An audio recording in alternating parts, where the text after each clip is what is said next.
As you can see in the title there, is the Bible the complete word of God? And as we expound upon that, we have a lot more things to talk about. And when I said a lot, we have a lot more things to talk about to continue. And this is actually part two of that segment as we're going to get deeper into the book and try to elaborate more on what part of the book is valid and the parts that are not. And believe me, it is a lot to unfold in just a short period of time, as we have to take different series to really kind of, expose all of this to you guys out there. So I want to say welcome again and thanks to everyone. And we're waiting for some people to get in. And in the meantime, we can discuss some other things.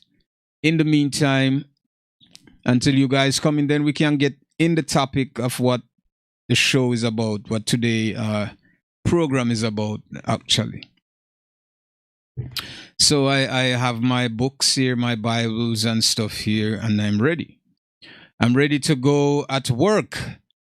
So welcome again. As I say, it's another Friday. For those of you who are, just are new to the channel, you guys can subscribe to the program. And we have a lot of videos out. You can go back and kind of scale back, and just try to go through what you can and, see if you can learn anything based upon some of the topics that we had already discussed in previous videos. So you guys can definitely go back and check that out. We're here again, and it's another Friday, and the energy is always up, and the blessings are coming from the heavens, and purifying the earth now and giving, those who are in need of, water. Those who are in thirst are in need of something is getting it today. So yeah, it's a blessing all across the board for us, and we're here just to talk more, kind of reiterate on some of the things that we discussed last week, and we were definitely talking about the last part of the conversation are dealing with the Israelites, and I believe we had a question about I believe it was why the Creator wanted to to deliver the Israel from Egypt, and what was his purpose? Something of that, I believe, if my memories is serving me correctly. But we're here again, and we're feeling good today. So we're gonna get into the matter, the meat of the matter, right? So it's a lot of things to discuss when we speak about the Bible, and we talk about we talk about the validity of this book, right? And as you know, we've been talking about different topics relating to this book, which is very important that we need to know. We have and today we are going to really get down into some things, but it's important to know the truth about this book, the origin of the book, right? And before it becomes what it is today, before it was formulated in this context, right? Before, what was it like? Who was it about? I mean, who was it for, basically? And it's so many different layers to this that we have to uncover, right? Because it's a lot. And when I say it's a lot, because we have some information, that is compiled in this volume here, right? And we have to understand how it was, and the language that's been used today is different from the language then. So we're dealing with translations, and from different sources, probably different groups of people as well, not people that can identify with the original language. So somehow it was translated, and maybe through research and other means, people have actually, kind of what you just say, try to analyze, right, or decode, or however they might put that, right, to see what was there. It would be similar to what in Egypt today, and the hieroglyphs and the walls of Egypt, and those things that are written there. I know they're trying to, research and to break it down and try to figure out basically what, those writings are, what do they mean? Or what are they saying? So this is what's happening when it comes to this book. I know the information is presented here. So we have to really get back to the origin in order to understand which direction to go and how we understand the information that is given, in modern terms. So this is the most important thing that we need to do. In order for us to understand what took place at a certain time, we have to go back to the origin, the beginning of where things started. Right? So this is where we are now, as we try to go backward in time and try to uncover most of the truth, or all of it, basically, because that's what we want to do, is kind of, open the people's eyes to the reality of what's taking place. We must do that. So without a doubt, that's our mission right now, is to do that. So as I said, I wait for you guys to come in more, so we can really get down into the beef of things and try to, bring some light. As I said, there's so many misconceptions, there's so many false teaching, false doctrine, all kinds of things, all kinds of different things we live each day, right? We have to understand, right? As I said, most of what we do today in society is not based on how we process information from our own creative space. So we process these information not from our own creative space, but from a space that was presented. That means it means that there is a blueprint, right? And this blueprint is something that, we grew up as children, as kids, and we follow this blueprint, and basically that's what it is. There is nothing else. We follow a blueprint. You grew up, you see your mother eat certain food, you eat it. Unless it not resonate with you and you get some allergic reaction from it, then you might not want to eat that food, right? You might say, oh, this is not something that I want to do. I want to try, but you already have a taste of it. So you can make up your mind after that to choose. There's many other options outside of that, right? So you would do that. But practically everything where you're doing at your life today, you're actually mirroring or, emulating something that exists before you, someone who kind of put this, this information in place, or kind of put this idea in place, so you follow it. And it's based on a lot of things. Everything, I don't say everything, it's about marriage, but the way that you dress, the food, the way that you conduct yourself, it affects your behavior, just the society we live in, all of that affect you as a person.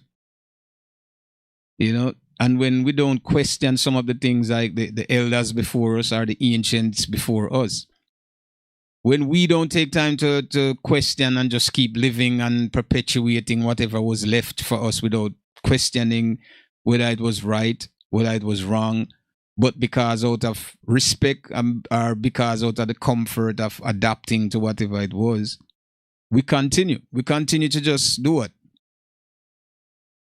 We continue to follow it. Nobody say anything. You grew up, you eat curry goat. Why you eat curry goat? Because people before you eat it. And when you taste it, it tastes good to you. So you keep that. That's a part of what you like now. So it becomes customary, right? To a lot of people and many of the things that we do the same way. as we talk in previous videos about, marriage, what marriage is, and how it was perceived by people outside.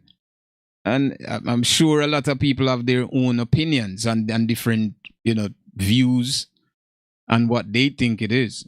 But you deal with marriage. And when you deal with that, who you dealing with? As everything else that you adapt within the society where you grew up, it's the same thing. Marriage, love, the way you talk, certain mannerism you pick up from people outside. Basically, it's the same thing.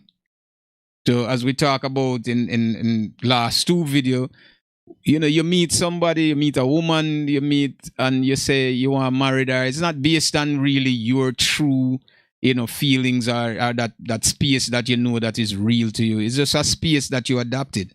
You adapted these ideas and you want to express them to the way how everybody else expressed them, right?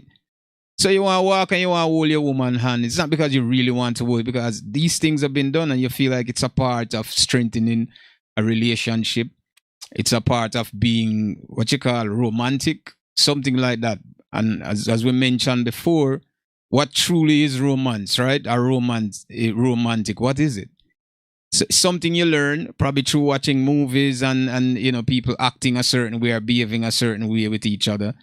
It may seem fun to you. It may seem like something that can work for you. So you adapt it and you decide to use it, The same thing when you become an artist and you learn singing or you learn for DJs. The same thing. Somebody is there that you follow and you might come with your own twists or whatever it is, but we all are taking apart from those information that exists before us, right?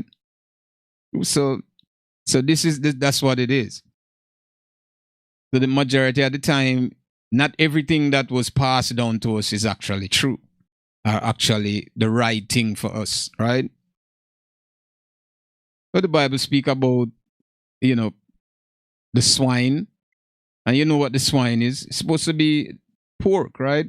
People love it. Some people love it. I like jerk pork, stew pork.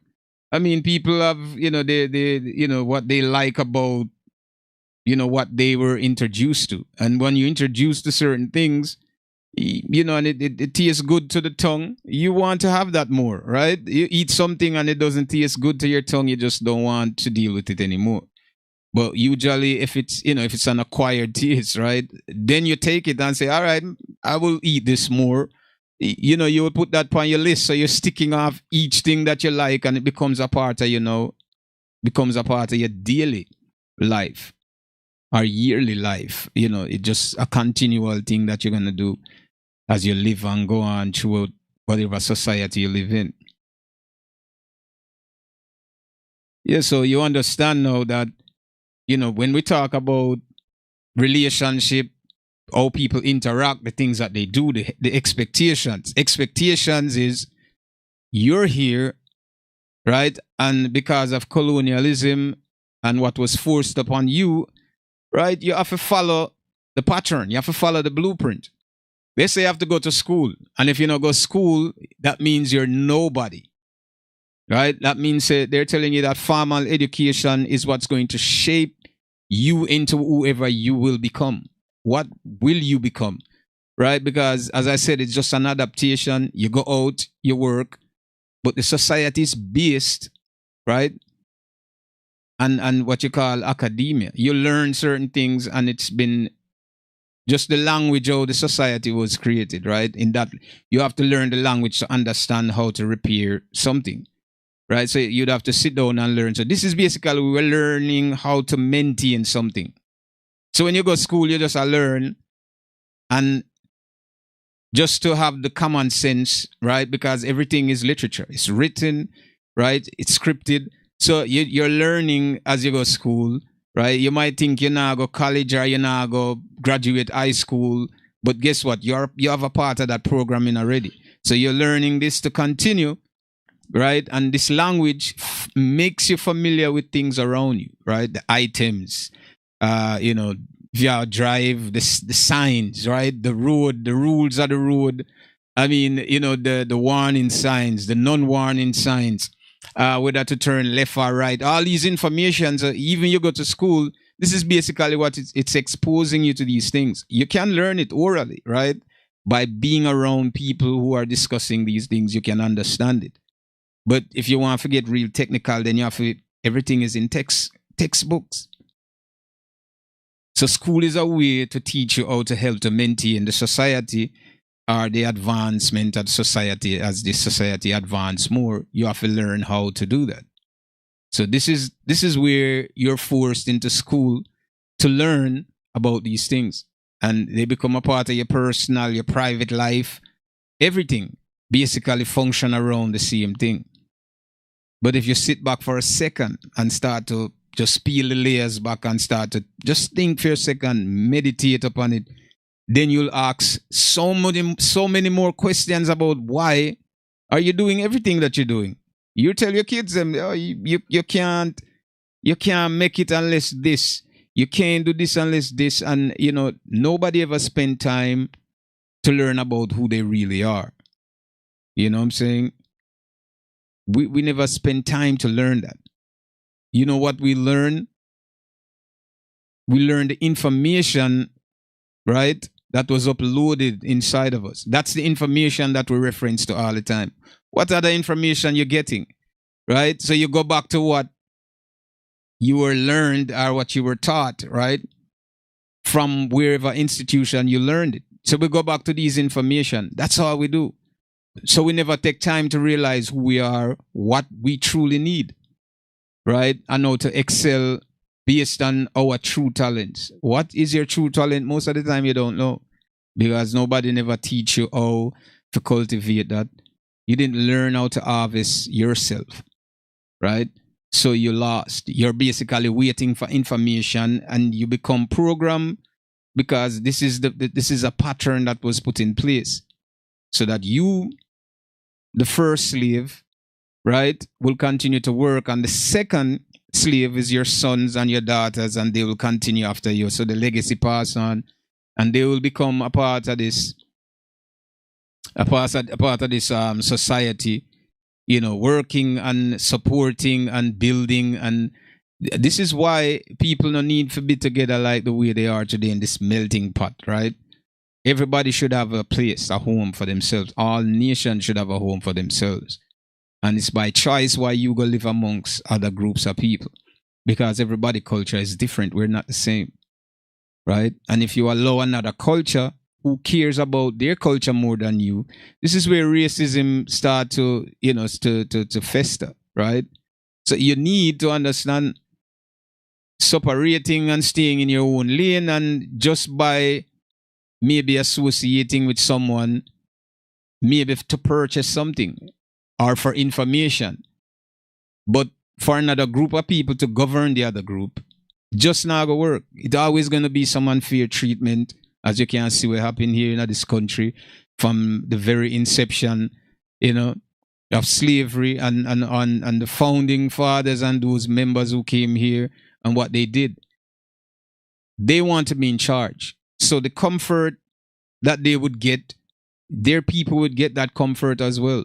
The other people, and I'm saying the other people who stand in front of the gun, will always be in fear of what's coming out of the gun next, who the next bullet is going to hit.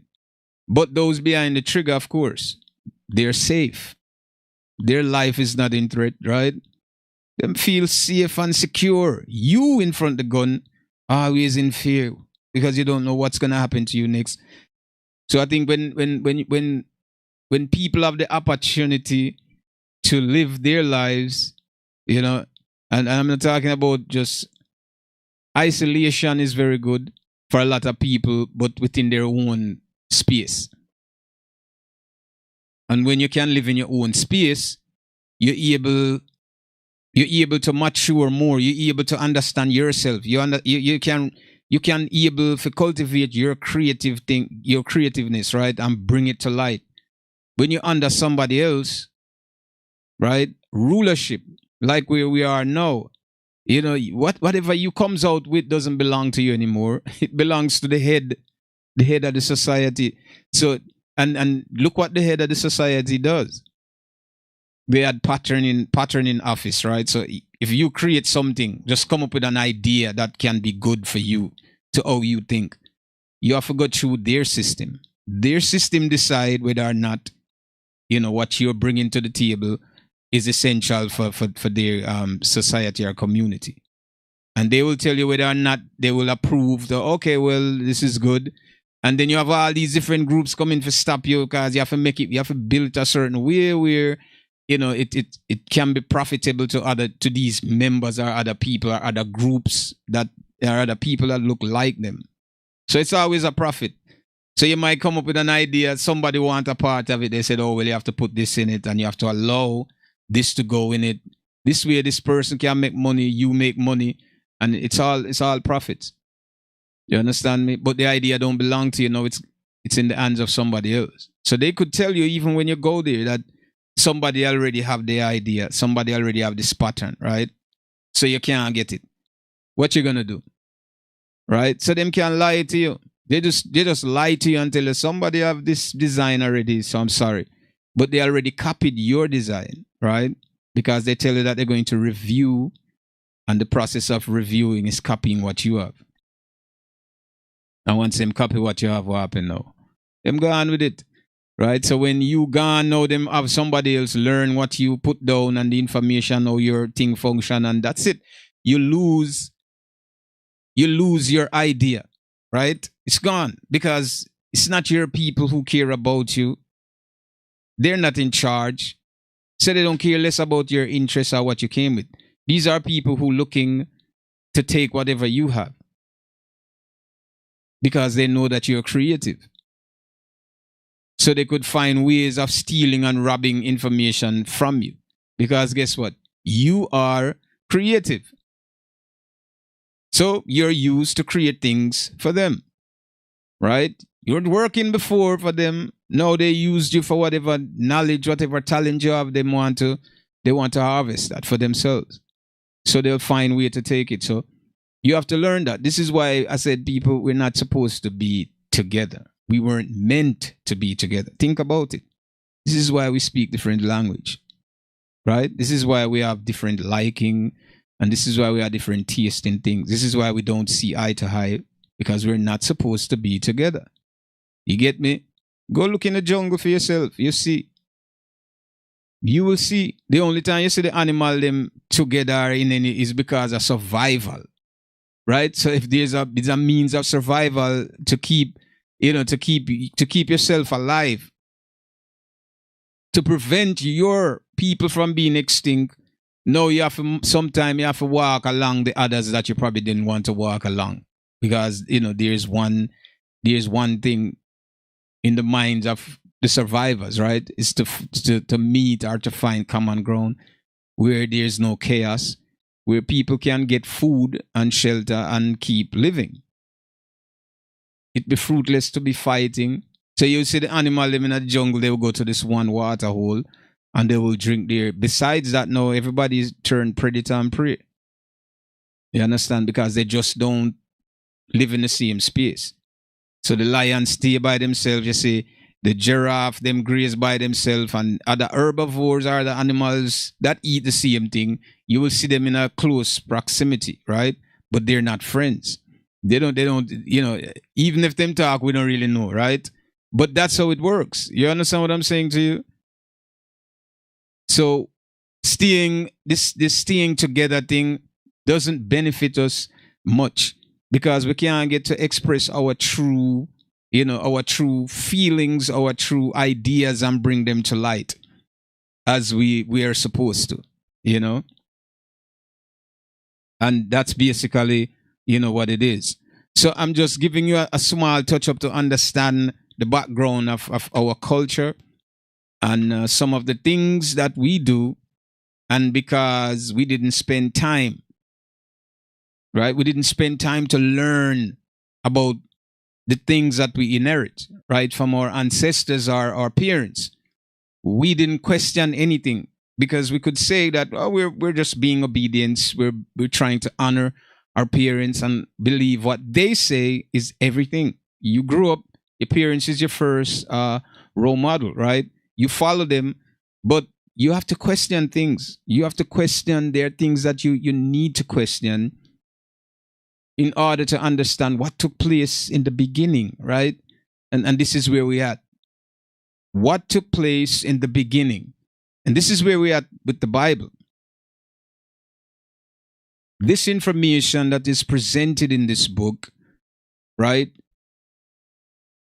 How did it, was it like this? Did it look like this with the commas, and you have question marks, you have period, you have, you have singular, you have, plural, you have, I mean, these things, you have verb, noun, adverbs. I mean, different things that are supposed to be in a modern language that probably didn't exist then, or that existed in another language that didn't belong in the language where this book was originally. And I want to say book, but the information was originally written in, right? So this Bible, as we spoke about it last week, and how it was compiled, right? And how valid is the information, and is there, because there was some great questions asked last week about the book, and a lot of people, a lot of people believe this book, or they take this book for face value. They just said, this is the book. This is the foundation of their faith, of what they know, what they believe. And there is no question about it. Nobody asks any question whether or not anything in this book is valid, or the information that is, that's been given there, who does it relate to, right? Does it relate to everyone? Does it relate to some people?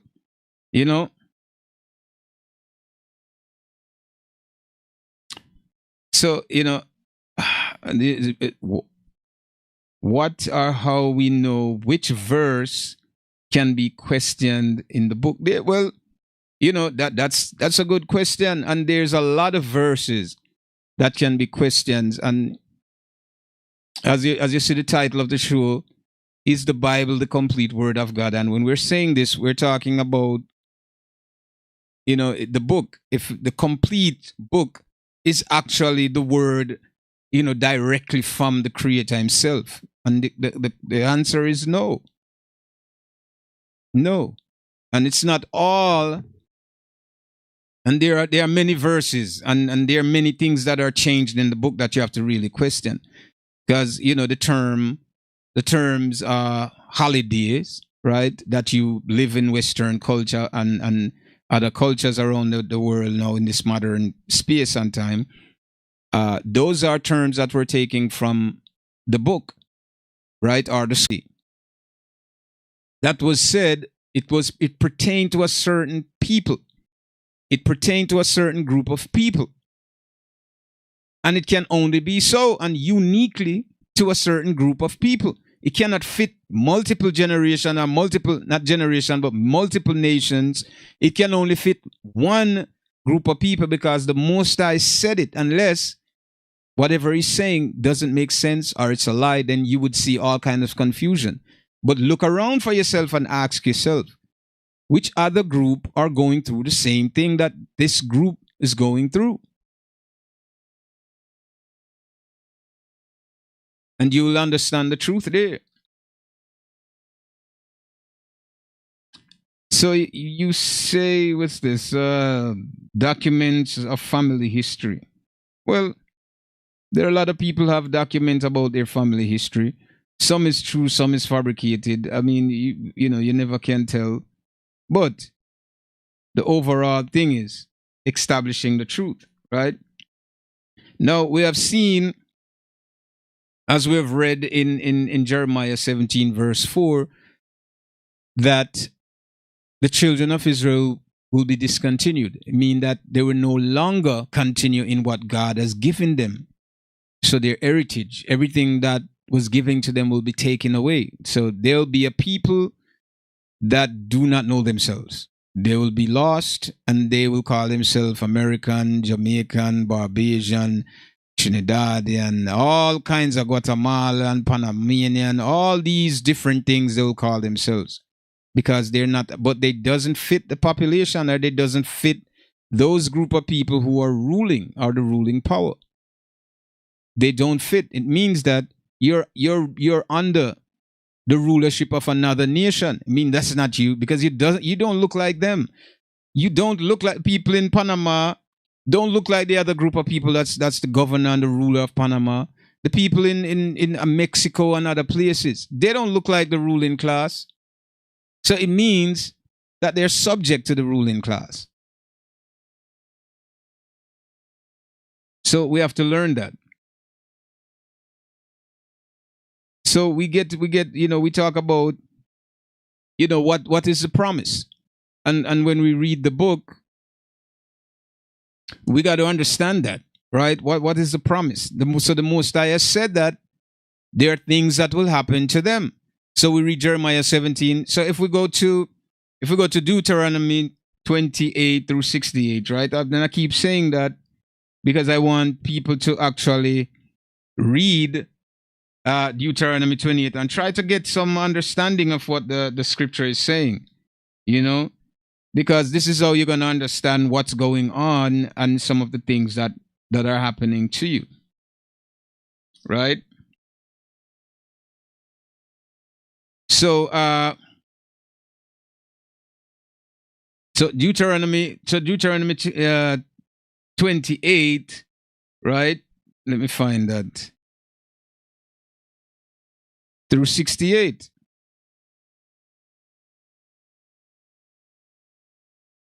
And this is where we got to find some kind of clarity, right?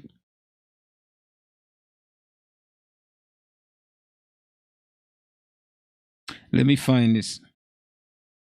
Let me find it 1 second here. So Deuteronomy 28 through 68, right?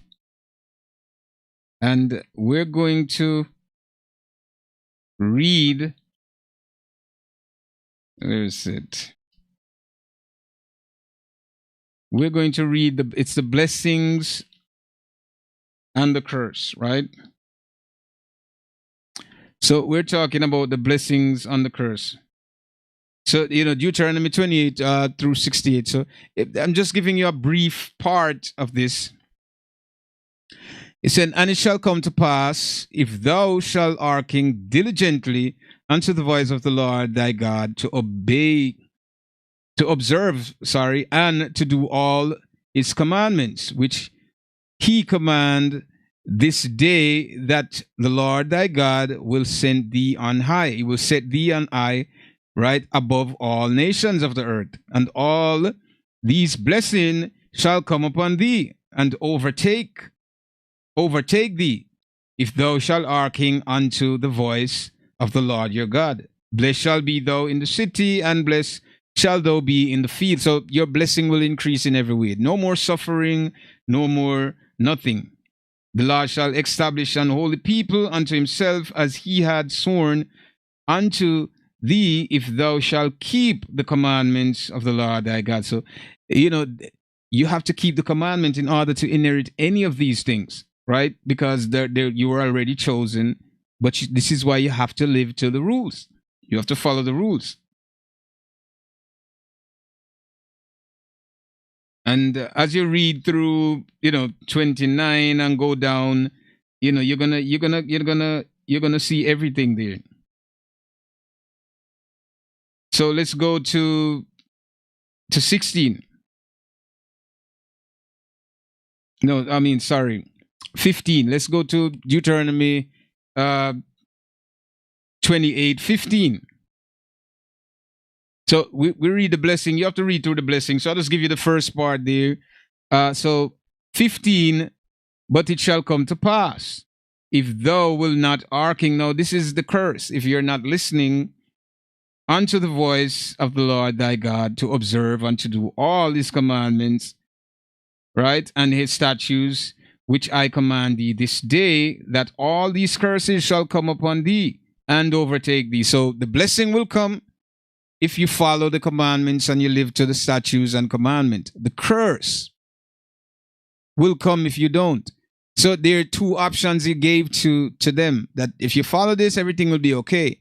Now, apparently, if they were following the commandments and living to the commandments, right, then Israel today, right, or where we call Israel, which is supposedly be the land of the promised land for these people, right, they would have never left the land. They would have never been expelled from the land. It means that the curse existed, right? That means this is how we're validating the scriptures now, right? So, but if it was, there wouldn't be that these Jewish people going back into Israel and trying to get rid of the people that are there, and they want to take the land in 1948, and they're trying to go back the right to return, right? If they were doing well, then the temple would have never been destroyed, right? So all of these things would have never happened. So this means that the curse, right, is what's in effect now. So not the blessings anymore, because if the blessings were, everybody and the nations, the family of the earth would have known that, okay, Israel is there. They would have known that these people were there and nothing has happened to them, and they would have been living, right? They would have been having what they had. They would have been prospering, as the book has explained to you from 28, right? And they would have everything and be above all the nation, and everybody would have to go to them, right? For anything, right? Said, you shall lend unto the other nation, but they shall not lend unto you, right? Because you'll have enough to give, to share among the other nations, right? And the other people. So apparently, the idea of the children of Israel being in the land to this day, they were never there.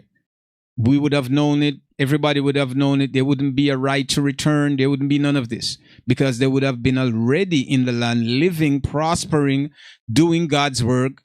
You understand me? Following his laws, statutes, and commandments. So apparently now we're talking about the curse. The curse is in effect because the people are not in the land. Somehow they got kicked out of the land, because if you go back in history, we're talking about 70 AD, when Jerusalem went again, when the Romans went against Jerusalem. Even the Messiah prophesied about that as well. And they killed and slaughtered everyone that was there who they could have killed, and that was it. That was the last, what you call, insurrection, right? And this happened. And people died. And the place became unstable ever since, because the prophecy was against that. That if they didn't listen, they didn't follow the laws, statutes, commandments, then these things would have happened to them. Greetings to everyone that's coming in. Right? So these things would have happened to them if they didn't, right? If they didn't follow the rules, right? Follow the laws, the statutes, the commandments, they would have faced everything that was bad. Exactly. And you're right, my brother. Yeah, white Jewish people say that those verses are about them. Indeed, they do say that. Indeed, they say that. But this is why we're trying to validate things here, because I want people to understand this, that the Most High Word is true. If you believe that the Creator created you and I, and we're here existing, living, and we're having a conversation this very moment, the Most High does not lie. He doesn't change his word. This is why he gave them a warning, right? And the warning was, there would be a blessing, there would be a curse. And everything was expressed, everything was explained, what would take place in the latter days. They would have known this. And 2 nations cannot fit the prophecy. 3 nations cannot fit the prophecy. It will only be 1 nation, 1 group of people that will fit the exact prophecy that this book is saying. So it's very simple. You don't have to debate with other people based on what they say. You just have to look for yourself to understand who the curse fits and who is going through the curse today. Because the curse is not up, because it won't be up until the last days, right? This is when the curse will be lifted. And the Bible tells us when this curse is lifted, or when Israel begin to find themselves, that the curse is going to fall on their enemies. So someone would be cursed. Someone would be living a life that is not very good in the end. Because when these people wake up and start to live and start to go by the law, then all of these things will take place in the end. So these things didn't happen. And of course, I understand you, my brother, that Jewish people today say, that the curse are about them. Or this verse is about them, the blessing is on the curse. Of course, they would say that. But we could identify who the curse actually as we go further in the book. So the Bible tells us that curse shall be the fruit of thy body. And this is 18. I'm just trying to run through this. Curse shall thou be when thou comest in, and curse shall thou be when thou goest out. The Lord shall send upon thee curse and vexation and rebuke in all that thou settest thine hand unto, for to do, until thou be destroyed, and until thou perish quickly because of the wickedness of thy doings, whereby thou hast forsaken me. We have forgotten about the Creator. We didn't want to. We didn't want to serve God. We didn't want to do those things. So now the Lord shall make the pestilence cleave unto thee, until he have consumed thee from off the land, whither thou goest to possess it. Anywhere did they go. This is why when they went into Spain and into Portuguese and this way, they were kicked out of there. And we could get into that issue later on. The Lord shall smite thee with the consumption, right? You know what a consumption is. And with a fever, and with an inflammation, and with an extreme burning, and with the sword, and with blasting, and with mildew, and whatever mildew is, then maybe it's not the same thing now. And they shall pursue thee until thou perish, and thy heavens that is over thy head shall be brass, and the earth that is under thee shall be iron. The Lord shall make the rain of thy land powder, and dust from the heaven shall it come down upon thee until thou be destroyed. The Lord shall curse thee to be smitten before thine enemies. Thou shalt go out one way against them, and flee 7 ways before them, and shall be removed in all kingdoms of the earth. Now, you understand this, my brother? They shall removed into all kingdoms of the earth. It means they will be taken into all kingdoms of the earth from that particular place that they were before. Not only that, they will be discontinued. It means that they won't have what you call Torah. They won't have these things, right? They won't have these things to remind them of anything. That they said the Jewish people say that they have the Torah from such time unto this time. It was passed down from generation. It means that they have never discontinued from their heritage according to the voice or the words of the Most High. So then the Most High will be lying according to the scriptures. Did you understand what I'm saying? He would be lying according to the scriptures if we should go there. Right? And shall be removed into all kingdoms of the earth. And thy carcass shall be meat unto all fowls of the air, and unto the beast of the earth, and no man shall fray them away. It means that during the time when they murdered and killed, they took your dead body, and they tossed it in the field, in the jungle somewhere, right? And birds come and they pick your eye out, and they do whatever they do, and whatever thing comes out of your body, they eat it, and whatever beasts hungry come and get a part of you. They all had their fill off of you because the Most High put that curse upon you. And no one would be there to fray them. No one would dare to say, go away, shoot, and run them away from you. They'll just eat you, just like the Most High has said here.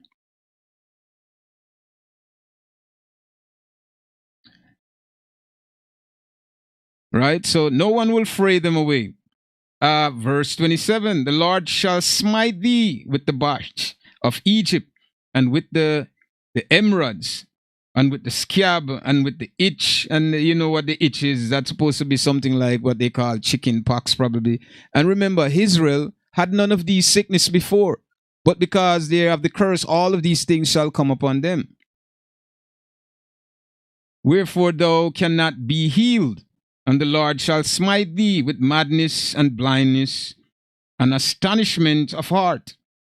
So madness and blindness, just pay attention these how your people or how our people have been acting recently and what they're doing, killing each other, robbing, stealing, all kinds of things. They're blind. They're mad. They're crazy. The things that they're doing today. Thank you. Thank you. And thou shalt grope at noonday as the blind groped in darkness. It means that you can see, but it's just a metaphor, right?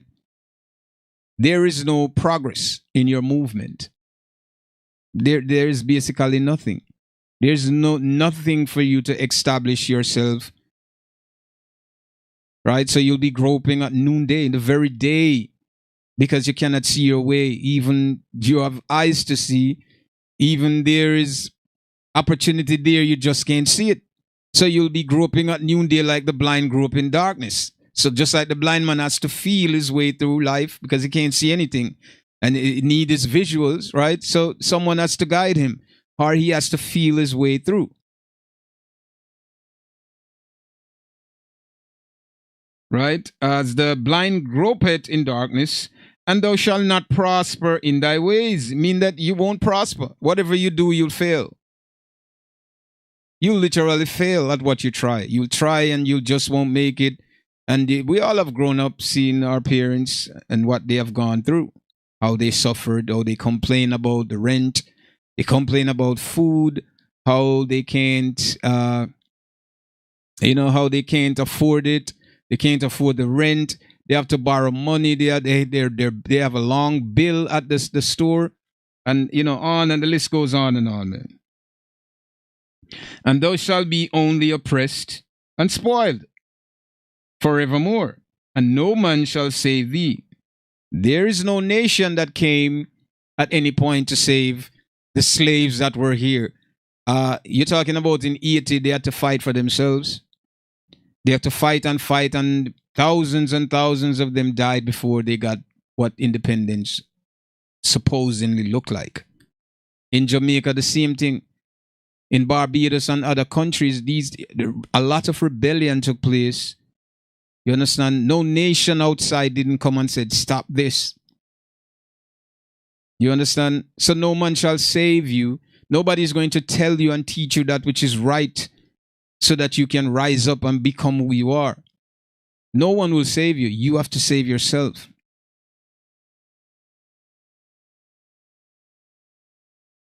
Thou shalt betroth a wife, and another man shall lie with her. Thou shalt build a house, and thou shalt not dwell therein.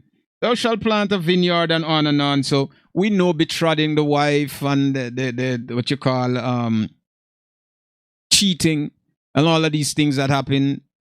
Wives goes out, cheat on their husbands and all of these things. These are things that are going to happen to them.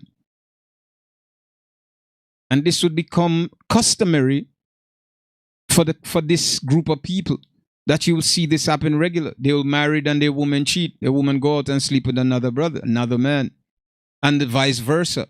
Same thing will happen. So these things are cursed. So you shall betroth a wife, and another man shall lie with her. Another man will have the same pleasure from her, the very woman that you claim that you love, and another man shall have her. And let's go over here because I want to get to the importance of what the Deuteronomy 28 through 68 I'm reading, right? And thine eyes shall look and fail with longing for him. Oh, I'm running too fast. I'm 13. I'm at 13. Thine ox shall be slain before thine eyes, and thou shalt not eat thereof. Thine ass shall be violently taken away. That means that everything that I mentioned in Jeremiah 17 verse 4, everything that you own will be taken for a spoil. It will be taken away from you. Right? Violently taken away from before thy face, and shall not be restored to thee.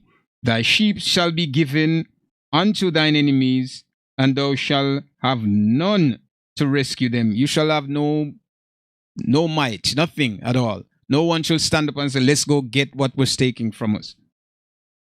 Thy sons and thy daughters, very important, shall be given unto another people. And thine eyes shall look and fail with longing for them all the day long, and there shall be no might in thine hands. It means that you'll be helpless. You shall be helpless. You will have no might in your hands. So your sons, your daughters. Does that sound familiar? Does it sound familiar for those of you who are familiar with slavery and what took place during slavery? When you had a son, when your son reached 5, 6 years of age, they will be taken away from you. And they will be sold to another plantation to be more indoctrinated with the Willie Lynch syndrome. Right? Or with the Willie Lynch idea, so-called idea to control the slaves forever. So your sons and your daughter were taken away, and you'll be longing. Longing for them means that you'll be there looking every second. Because guess what? You can't do nothing. You're in a plantation. Right? You're in captivity. You don't have the free will to run behind your sons or your daughters to look for them.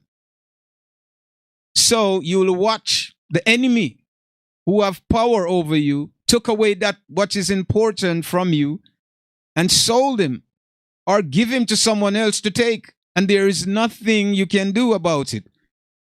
So you shall have no might, right? You shall have no might in thine hand. That means you won't be able to defend the situation. You will be incapable of standing up for what you call rights. You won't have those. You won't have those things that you call rights.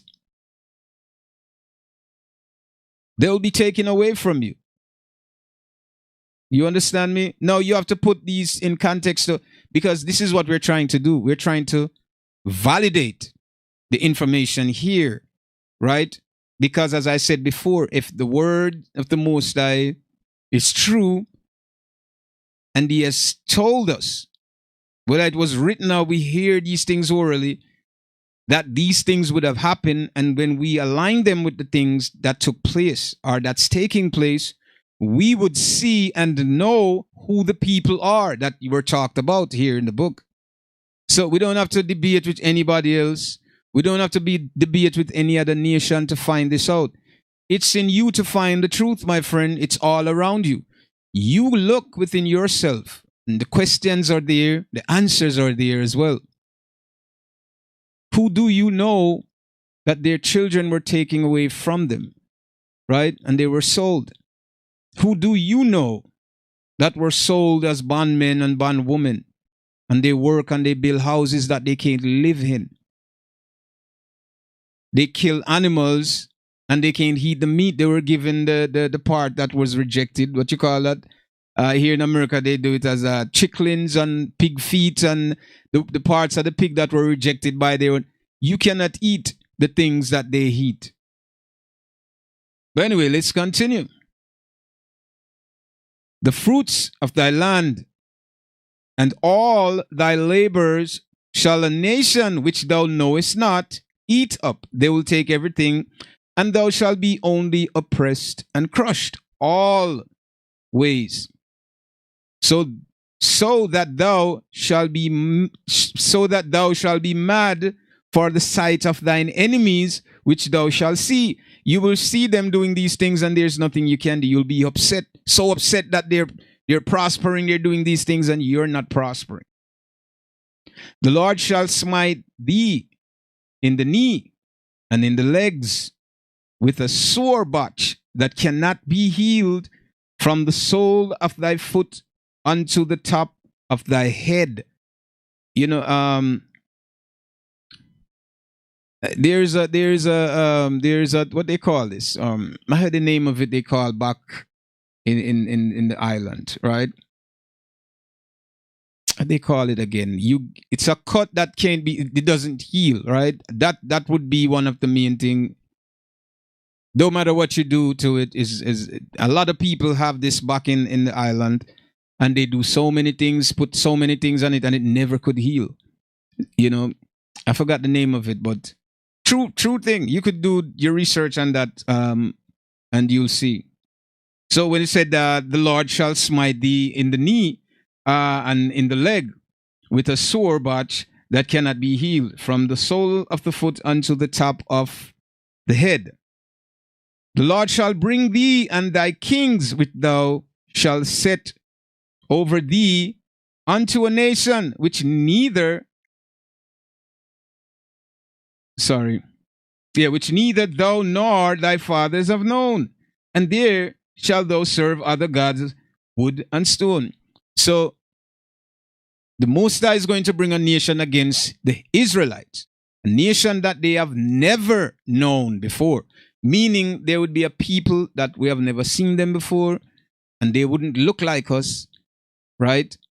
They would be different in appearance from what the people that live close in proximity to Israel would look like, right? The other groups of people that live around them. These people that would come later on, we would have never known them. Just like now you go into Africa and certain places, sure, just in Africa and other places, right? A lot of places in Africa, people have never seen a white person before. When they came there, they were surprised. So these new people that came, they didn't know who they were, according to the prophecy, right? The blessings and the curse, Deuteronomy 28 through 68.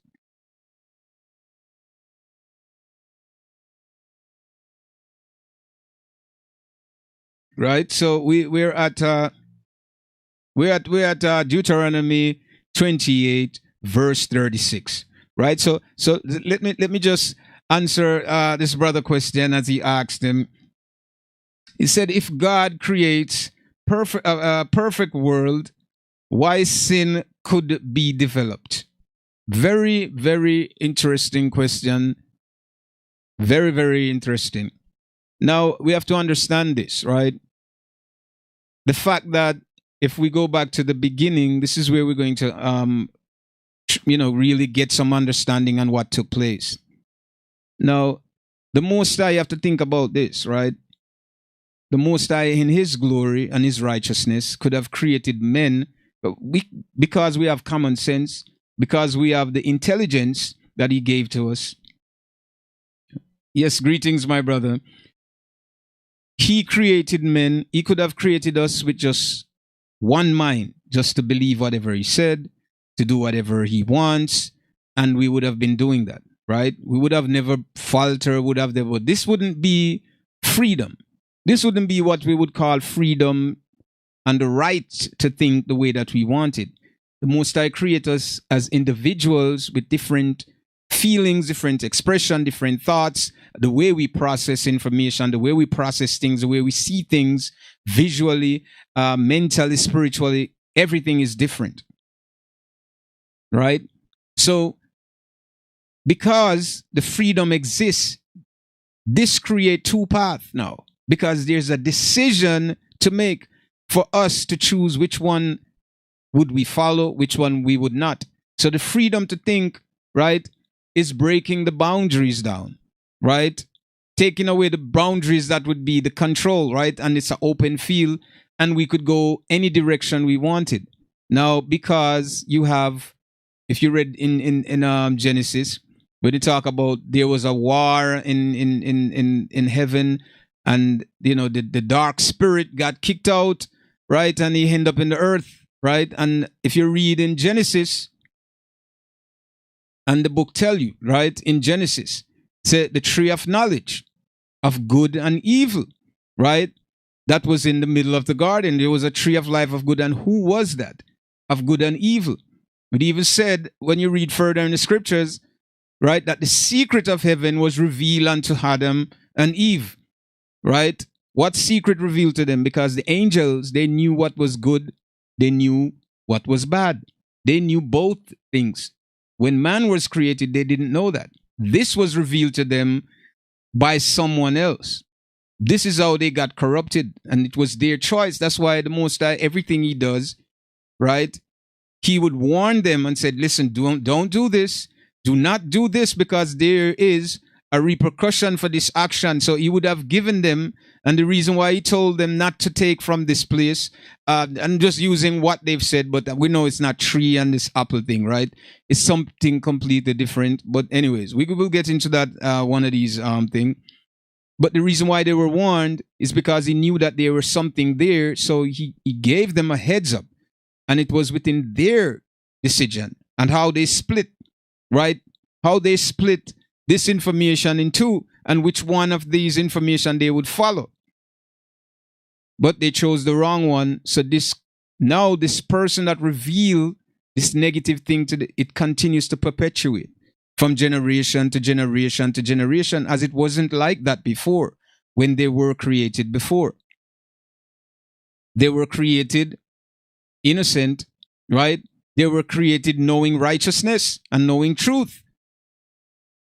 But they were warned about the tree of life, which knew good and knew evil. This is why when Eve, when she and let me just read that for you right away, so you can, so you can get an understanding. Genesis, I believe, is 14, right? It said, "Your eyes will be open," right? You won't die. He said, "Your eyes will be open. You'll become God." So someone is convincing Eve, right, to do what they want her to do, right? So let's go to, where is it? Let me find this.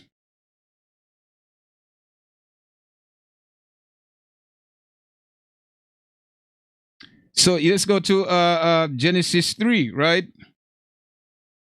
"And now the serpent was more subtle than any beast of the field." So there was someone there. They call it serpent because they associate this negative thing with snake or whatever, but we'll break that down at some point. "More subtle than had made," no, sorry. "Now the serpent was more subtle than any beast of the field which the Lord God had made," right? Now, if you listen to that very carefully, it said like more than any, it was more subtle than any beast of the field at the most I would. So this, whatever this wasn't on the same level as the beast or what they call beast or have the same intelligence. It was very different. "And he said unto the woman," now you understand the parables and the metaphors that's been used there. This beast said something, speak to the woman, right? He had speak to the woman, "Yea, had God said, Ye shall not eat of every tree of the garden. And the woman said unto the serpent," right? "We may eat of the fruit of the trees of the garden, but not of the fruit of the tree which is in the midst of the garden. God had said, Ye shall not eat of it, neither shall he touch it, lest he die." Right? "And the serpent said unto the woman, Ye shall not surely die." So now someone is working and convincing this woman, "Oh, nothing is going to happen to you. Just go ahead and try it," right? "For God does know that in the day ye eat thereof," right, "then your eyes shall be open, and he shall be as gods, knowing good and evil." You hear what they said there? You shall be like gods, knowing good and evil. So go back to my point, what I say to you. The Most High, when men were created, they didn't know anything about evil, right? They've learned this because it was revealed to them, right, by, I don't use the word devil, but this dark energy or this dark consciousness, this negative consciousness reveal unto them. And this is why he said, "You shall know both like gods, knowing good and evil." You shall be like gods, knowing good and evil. Now you will know the very things, right, that you didn't know before. He was deceiving them while telling them the truth, right? But evil was something that was never taught to us. We weren't supposed to know that, but it was taught to us by this dark consciousness.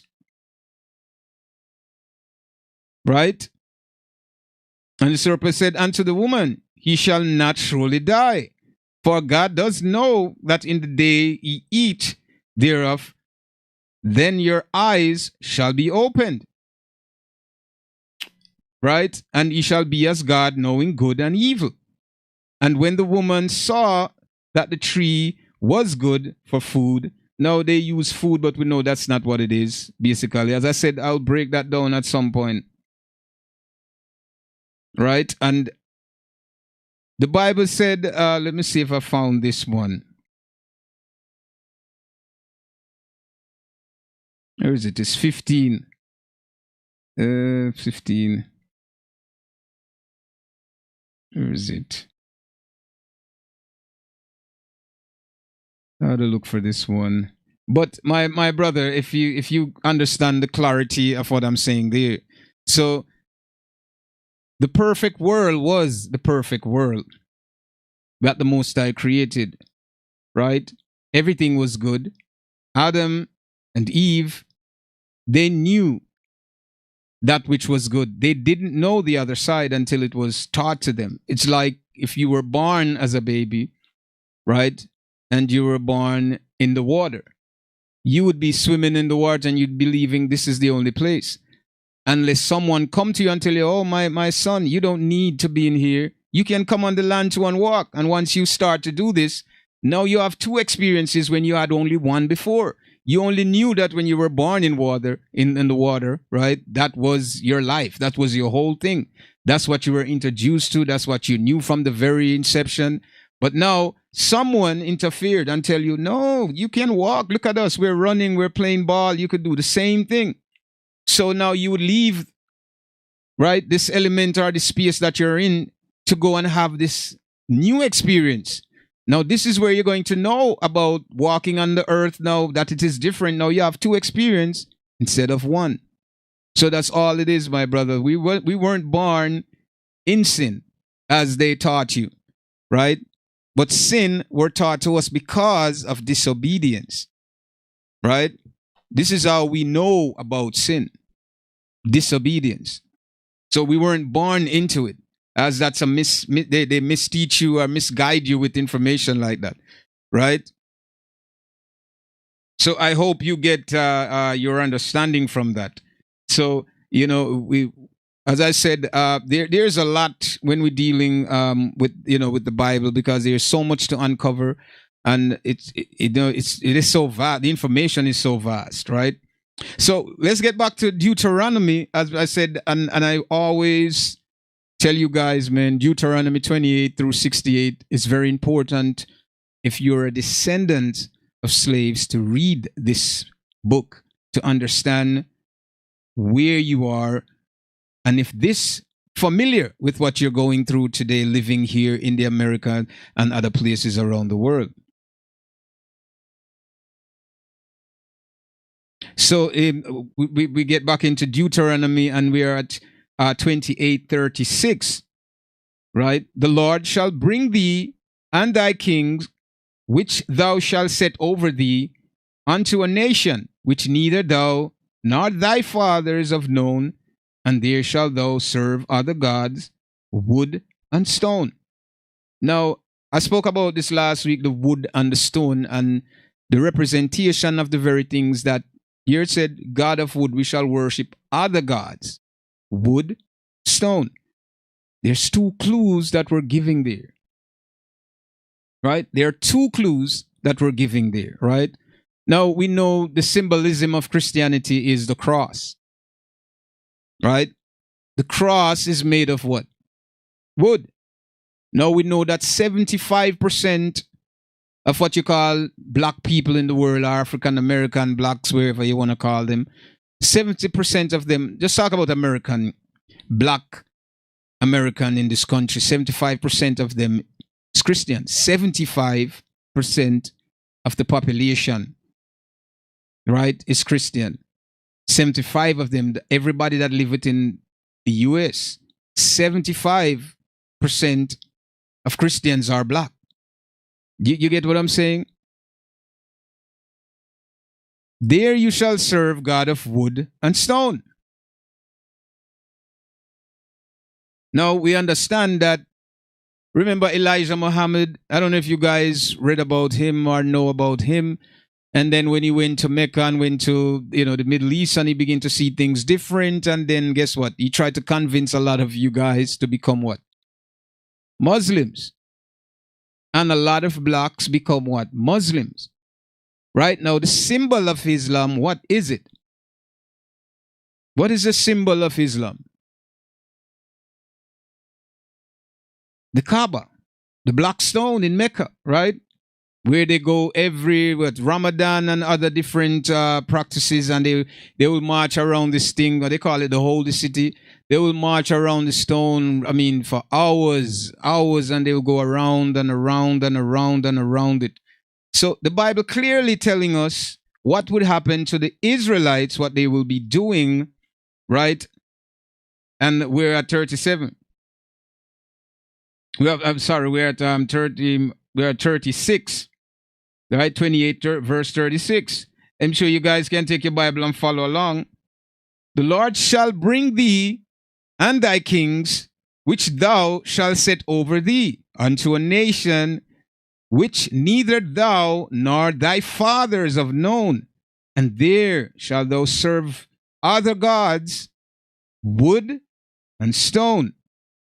Other gods, wood and stone. You understand me? My brothers and sisters out there, I'm trying to validate the information so that you can connect the information, and you can connect the people that the book is talking about to this information that is written here, right? And it will be uniquely these group of people that you would see all the time facing the same thing. The very same thing is happening to them. So this is how we're validating the scripture. As I said, the Bible is it the complete word of God? And that's part 2 of what we're discussing today. Let's continue.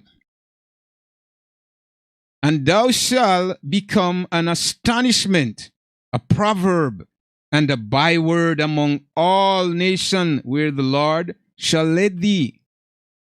Very, very, very, very, this is very important. An astonishment, a parable, byword. What is or which nation has been called a byword? Not by their choice. Not by their choices. That's been called a byword. That's an astonishment to all nation. Which nation you know? Any of you? Which nation do you know has been called a byword? Nigger, monkey, coon, right?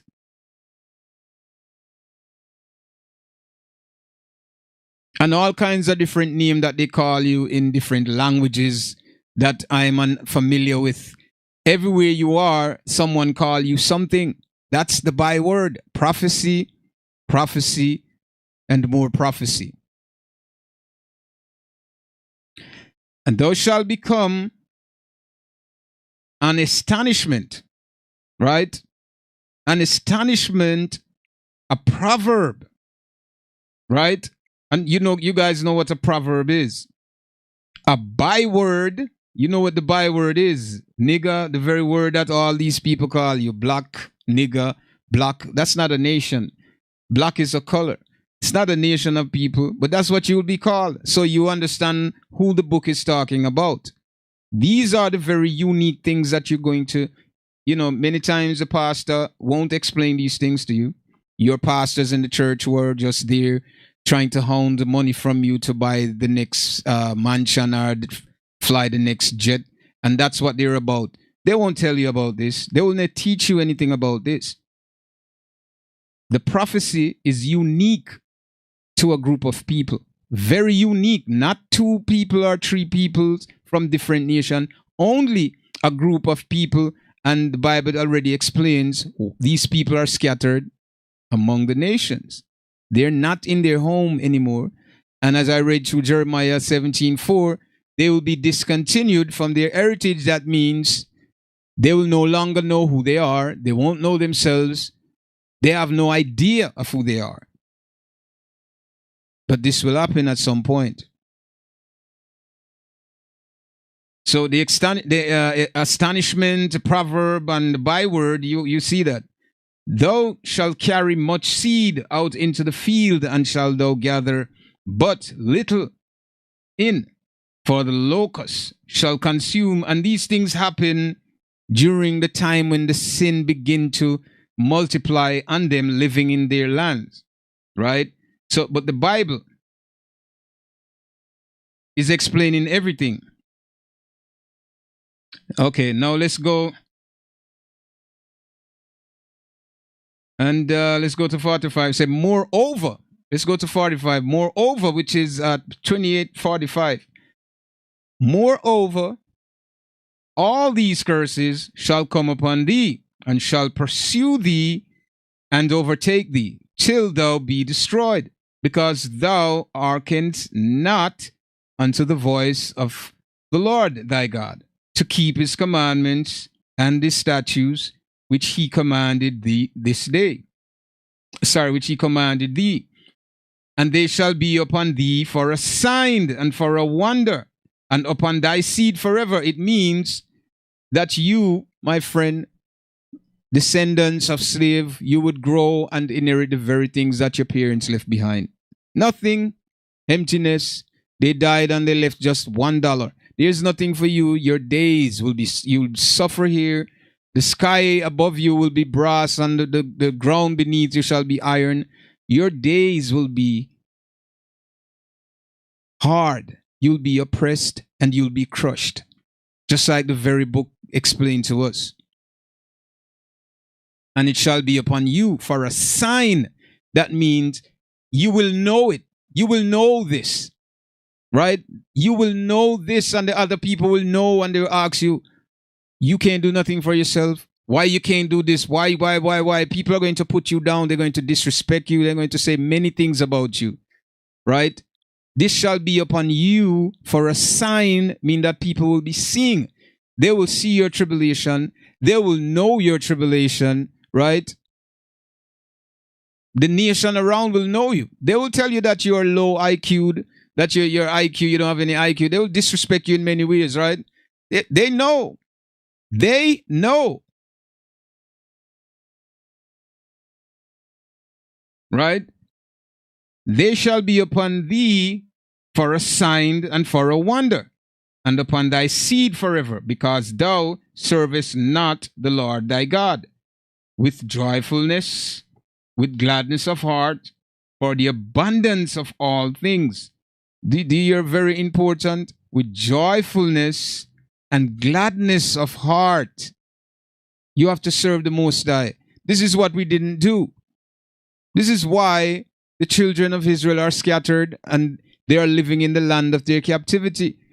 They did not serve the Lord with gladness of heart, with joyfulness and gladness of heart. And this is why they're in the situation that they're in. Therefore shalt thou serve thine enemies, which the Lord shall send against thee in hunger and in thirst and in nakedness and in wants of all things. And he shall put a yoke of iron upon thy neck until he have destroyed you. Now you shall serve your enemies. You shall serve your enemy because you didn't want to serve the Most High. So who now you should serve? Trump, Bush, George Bush, Bush the son, Obama. Everybody you're going to be served. Your enemies, you'll be serving them. You'll be doing the very things that they want you to do. You would look to them in wants and in need for all things because you can't do nothing for yourself. Tell me. And I'm talking about the diaspora, people living in America. What have you produced? Do you have the source of food coming to you? You know where it's coming from? Everything that you eat, where, is coming from where? Your enemies. It's not coming from you.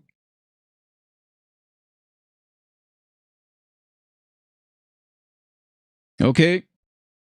In nakedness and in wants of all things. And ye shall put a yoke of iron upon thy neck until he have destroyed thee. Now you guys know what a yoke of iron is, right? It's something that you put. You know what they had? The slaves, they had this thing that they lock on their neck, like what they would call a dog leash today, but it was iron, right? And this is the yoke of iron that were put upon the necks of the slaves from here in the Americas and across the sea into the Caribbean. You had all different types of things. Now, these are the only people that this happened to. As I said, uniquely, you're going to know that this happened to these particular people and it did not happen to any other group of people. So I'm sure you guys know what a yoke of iron is, right? You should look it up. Let me see if I could pull something up to show you guys here, right? What the yoke of iron is, so you can have an understanding of what I'm talking about. I'm not sure if you're going to see it very clearly, but I shall show you these things because I want you to align what's happening today with what the book is saying and who it's happening to, which group of people that you can identify yourself, because apparently, as I said, the Israelites, right? They're discontinued from their heritage. Oh man, I don't think I could show it there. I'm not sure if you guys can see that. That is one of them, the yoke of iron around his neck. So they came in different form and it has a chain on it. And that means you can't go anywhere, right? You can't run away. You can't do nothing basically. This thing is around your neck. And sometimes it's long in different ways. It's difficult that if you're trying to escape, you can't really go far with that on your neck, right? So the yoke of iron around your neck, these things happen. I'm not making this up. You go to the Library of Congress and you do your research and you're going to see these very things that the book speaks about. Nobody will highlight this. Your pastor would not highlight this to you. They won't tell you these things because they're going along with the side. You call these pastors out there, you call them the boulets.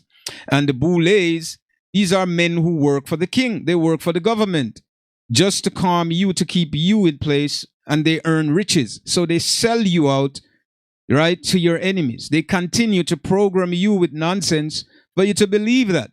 They tell you that you're going to be saved and you should go to church, right? And you should do these things because in the end, you're going to be saved. They didn't tell you that the church is a modern injection in the book. None of these things were there before. The Israelites are not church-going people. They're not religious people, right? They're spiritual people. Their God, right, is spiritual. They serve their God in spirit and in truth. Your pastors are liars, blasphemers, who tell you things to keep you in the position that you are, working with the government. I know you hear about the 501c3, and you search that up, 501c3. You search that up yourself. All these churches have it. All of them. It's a business. They're acting as a business. You understand me? They have to teach you, otherwise they'll lose. They will lose if they don't. They have to teach you these things. So they're getting paid by the government. They're working for the government to keep you indoctrinated and tell you a bunch of lies so you won't find yourself. You will never find yourself. Just think about it. Are people confused today? Are they truly confused? Do they not see what's happening? The Israelites, they were the only group of people that could call upon the Messiah, call upon the Creator, and he would answer them. Right? He would answer them if they called upon him. Right? Do you see any group of people today can call on the Creator and you respond to them the way that you responded to them when they were in Egypt? Do you see that? When they were in the Greek captivity, when they were in Philistia, in the Philistine had them in captivity. Do you see that today?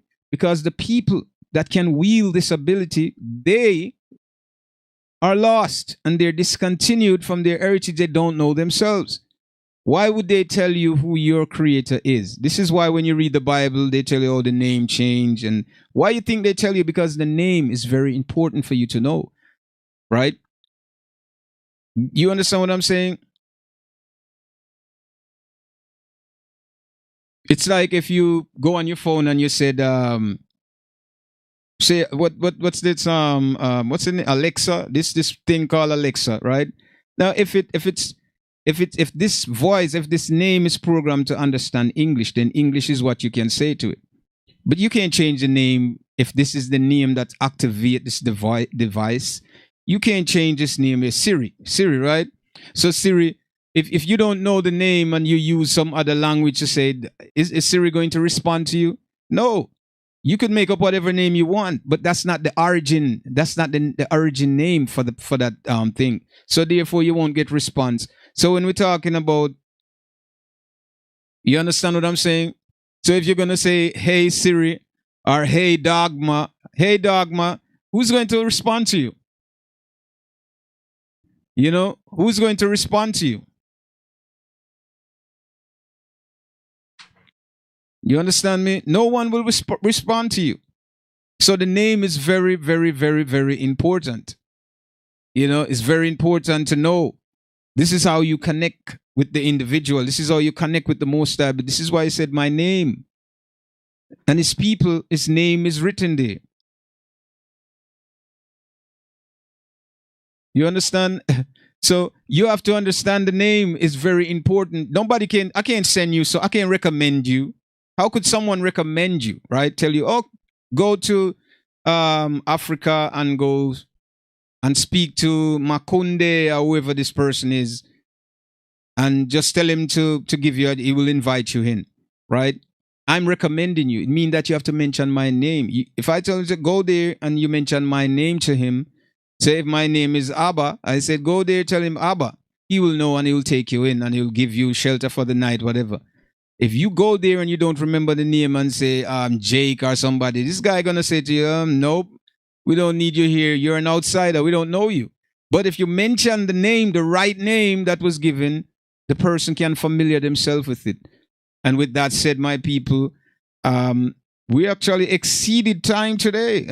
A lot of people came in a little bit late, and I hope you guys kind of get your fill. We're going to continue. We're at Deuteronomy now, 37, right? 28, 37. And I implore you guys, man, to continue to read Deuteronomy 28 through 68. And, you know, have some questions for me so we can, you know, discuss more of this, and, you know, do leave some comments so we can, you know, talk about the next segment. Yeah, you know. So